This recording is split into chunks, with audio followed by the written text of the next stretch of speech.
Tinanggap ng International Criminal Court Office of the Prosecutor ang pag-aresto at paglipat kay dating Pangulong Rodrigo Duterte na tinawag itong isang mahalagang hakbang sa paghanap ng hustisya para naman sa mga biktima ng war on drugs dito sa Pilipinas. Ayon sa opisina ni International Criminal Court Chief Prosecutor Karim Khan, kasalukuyang inihahanda ang unang pagharap nitong si Duterte sa hukuman.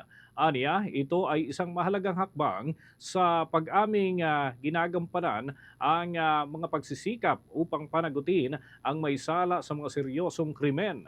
Lumalabas sa kanilang investigasyon umano na may pananagutan ng dating presidente sa crime against humanity at murder sa ilalim yan ng ikapitong artikulo ng Rome Statute na naganap sa Pilipinas mula Nobyembre 1 ng taong 2011 hanggang Marso 16 taong 2019. Narito ang naging bahagi ng pahayag ni International Criminal Court Prosecutor Karim Khan.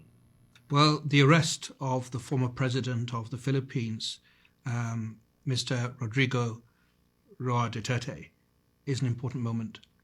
The office has been investigating the situation of the Philippines for some time in relation to the so-called war on drugs.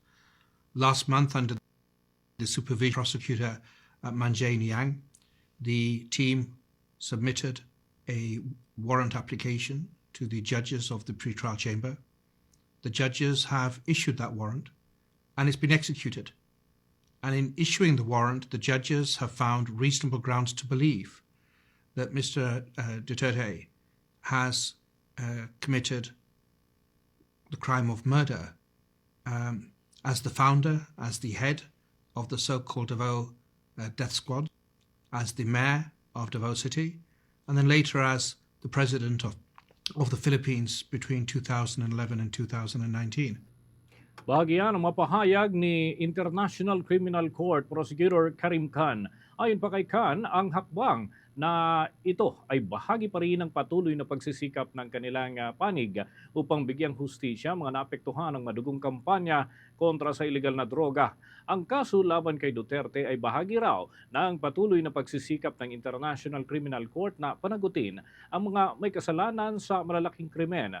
Aniya, patuloy ang mga ito sa pagsisikap upang tiyakin ang hustisya para naman sa mga biktima ng kinasasangkutang krimen ng mga nasa likod nito. Narito pa ang patuloy ng mga pahayag ni International Criminal Court Prosecutor Karim Khan. And I think it's important to show that the office has been working with communities, with states, with international organizations, with other partners to make sure that the investigation could be focused and could move as effectively as possible. And the fact that it's been executed is important to victims. It means a lot, I think, to victims. That's the feedback we've already received.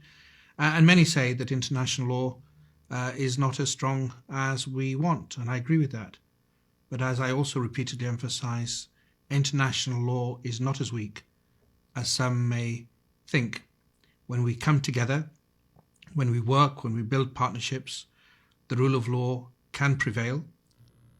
Bahagi pa yan ang mga pahayag nitong si International Criminal Court Prosecutor Karim Khan. Umaasa naman ang opisina ng naturang opisyal na makikipag-ugnayan sa mga otoridad ng Pilipinas para sa posibleng kooperasyon at patuloy rin nilang binabatay ang kanilang mga hakbang sa investigasyon at sa suporta na rin ng pambansang ahensya ng ating bansa at maging sa pandaigdigang aspeto at mga organisasyon, civil society groups at mga apektadong komunidad kaugnay ng naturang mga development.